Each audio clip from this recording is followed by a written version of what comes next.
on aeg üheks kultuuriliseks kogemuseks. Lähme Krossi poodi. No, et mõneti Krossi poodi võib filmida ja näidata katsetama hakata. Behaviorism and B.F. Skinner and all this idea that we have no... Tšauka, mina olen Elisa. Tere tulemast tagasi. Täna näitan, kuidas teha ühte kõige lihtsamat, kõige maitsemat, kõige meeldivamat nuudlitoitu, nuudleid. Nagu ühesõnaga, kui sul on kas kiire, kas ei jaksa süüa teha või tahaks ikkagi midagi natuke paremat kui lihtsalt kiirnuudled. Need on kiirnuudled, aga nagu siuke Selveri versioon. See ei ole kuidagi Selveri poolt sponsoreeritud, aga lihtsalt nagu mitte siuke säästumarketi nuudliroog, vaid nagu Selveri oma.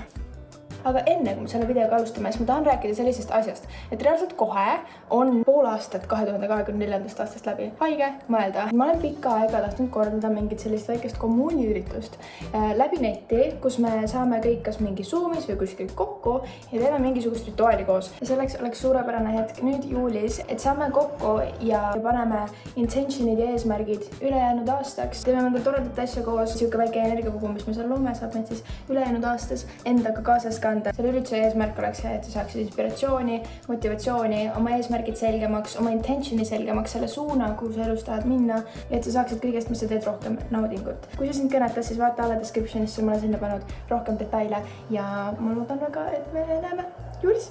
Aga nüüd tähtsamate tegevuste juurde Selveri kiirnuudlid. Need ei ole Selverist, need on Krossi poest, aga nagu see idee on siuke natukene parem kui lihtsalt kiirnuudlid. Selleks, et teha neid imemaitsvaid 5 tärni kiirnuudleid, on sul vaja potti. Lisaks on sul vaja kiirnuudleid. Need on Reeva kiirnuudlid, maitsega hot chicken. Ja see hot chicken maitse on siin tähtis, nii et vali siuke. Tavaliselt, kui ma teen 4 pakki. Kui sa teed endale, siis sa võid 2 pakki teha. Teed 2, siis 4 pakki. Ja kuna ma tahaks neid homme ka süüa, siis ma teen 6 täna. Siis sul on tavalist juustu ja mingisugust sellist rohkem laagerdunud juustu. See on see, mida ma tavaliselt kasutan, aga see võib olla ka nagu siuke tugevam. Lisaks on sul vaja koort. Mulle hullult meeldib see, jälle hakkab pihta. Ma kasutasin seda eelmine kord ka, kui ma tegin retsepti ja ma dairy. Ühesõnaga see, kuna see on üsna pisike pakk ja tegelikult neid on päris palju, ma arvasin, et mul on tavalist toidukaart ka kodus, ma ei tea, kas see on halvaks läinud või mitte, aga ühesõnaga tavaline toidukaart sobib hästi, see sobib hästi, kui jääb väheks, paned piima juurde. Kuna me paneme nii palju juustu, siis see nagu tasakaalustab selle ära. Asjad, mida sa võid lisada, mis on valikulised, on paprika, võid panna ka tomatit, sa võid ka panna lisaks eraldi kana juurde. Mind on miskipärast kana seal sees häirima jäänud, aga võib-olla sulle väga meeldib, kes teab, proovi järgi. Ja okei, ma saan aru, tegemist on üsna ebatervisliku toiduga. Okei, tegemist ei ole mingite roheliste ubadega. Aga ma arvan, et on väga tähtis aru saada, et kui meil on kõht tühi, siis me peame sööma. Ja vahel on hetki, kus me kas ei viitsi teha süüa, ei jaksa teha süüa. Ma tean, et minul isiklikult, kui mul on mentaalse tervisega palju probleeme, siis ma ei suuda eriti süüa teha. Ja siis mul kaob üldse isu ära vahel, nii et tähtis, et ma lihtsalt midagi söön. Ja viimasel ajal mul on olnud vähem isu, nii et see on suurepärane viis, kuidas lihtsalt midagi süüa. Nii et keeda nii palju võt, kui saad, ja siis paneme veel nuudlite peale. Kui aus olla, siis ma eelmine kord tegin püree supi retsepti, nii et ma arvan, et see on aus, et me nüüd teeme nuudleid. Seda õliasja sul pole vaja, aga see maitseaine osa jäta alles. Ja ma olen kindel, et see toimiks sama hästi, kui sa näiteks ei söö nagu tavalisi nuudleid, ma ei tea, nisu või mida iganes, et sa siis paned mingid munanuudlid ja hoopis mingid paremad nuudlid siia lihtsalt. Kiirnuudlid on kõige lihtsam ja kiirem. Ma pole teistega proovinud, aga see kindlasti töötab.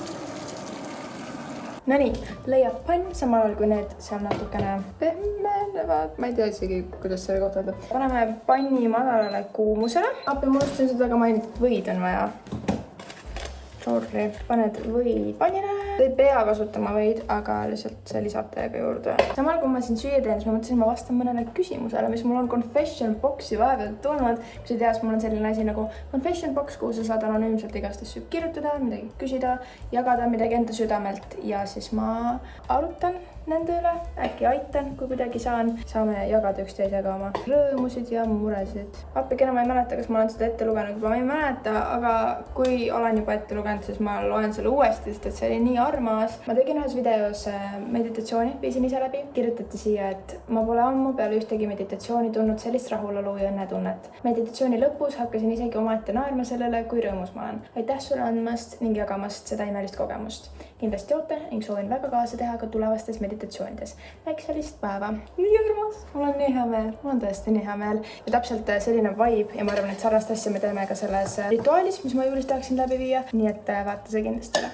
Kui või on sulanud, siis me paneme toidukoort kui sul on see Odeari asi, siis see pole Odeari, appikene Dairy, kui sul on see toidurem, siis pane lihtsalt kõik ära. Kui sul on mingis suuremas pakis, siis oleneb palju sa teed, ma arvan, et sul läheb ikka kõik ära. Nii, segame. Millele põhinevad sinu teadmised? Oled sa läbinud mingid koolitusi, loenguid, lugenud raamatuid või kas sa oled ainult ise katsetades leidnud kõik need teadmised enda keha, emotsioonide ja nende vabastamise kohta või räägi natuke oma teekonnast, kuidas sa oled jõudnud siia ning millises staadiumis sa alustasid? Jään põnevusega ootama.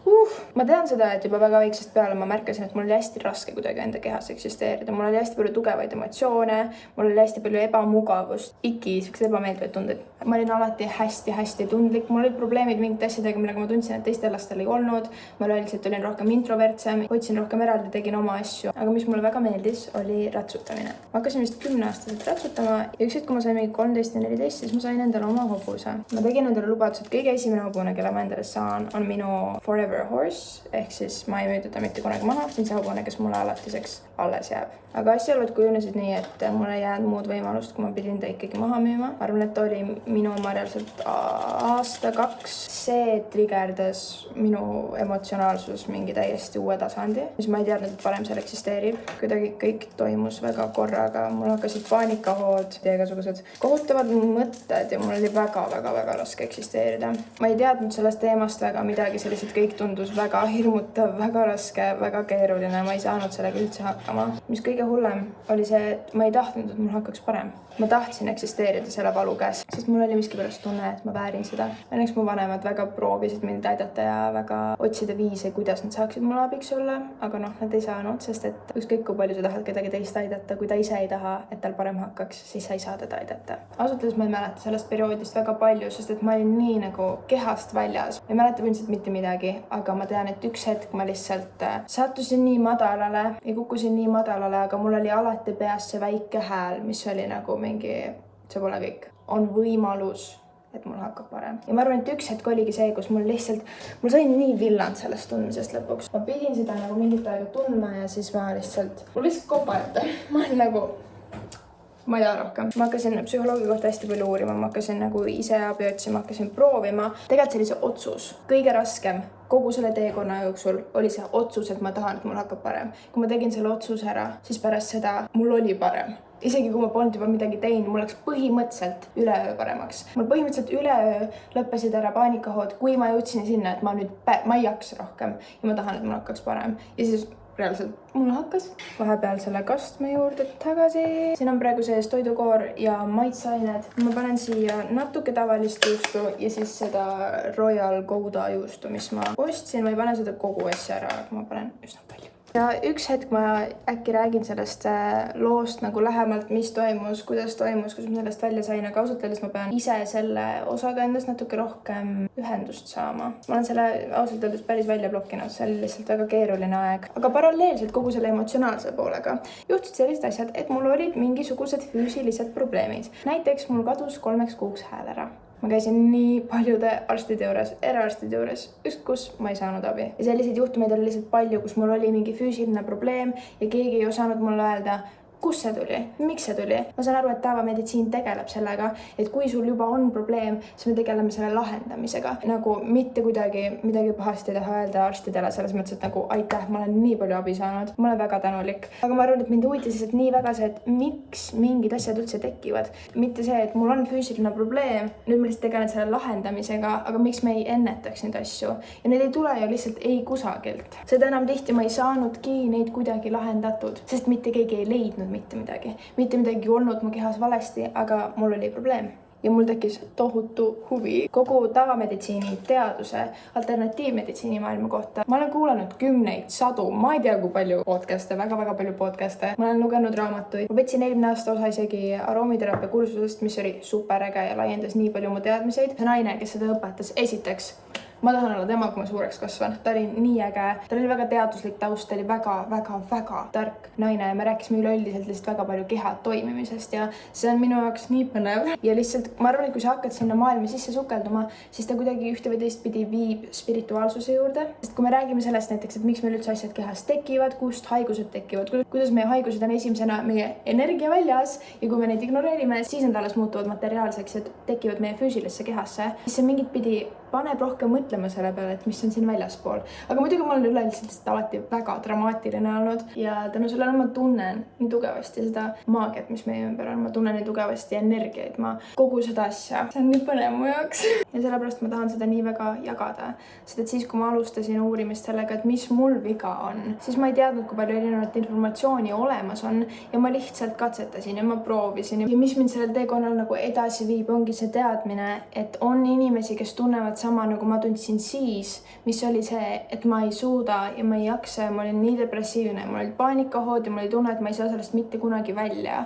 Aga ma tahan olla siin selleks, kes saab nagu juhatada ja näidata, et see ei ole kõik, see ei pea olema kõik ja see on 100% võimalik. Minul oli peas see imepisike hääl, mis ütles mulle, et kõik võib veel korda saada ja et mul on veel võimalus tunda ennast paremini ja kui sul ei ole seda häält, siis ma tahan olla see hääl su peas.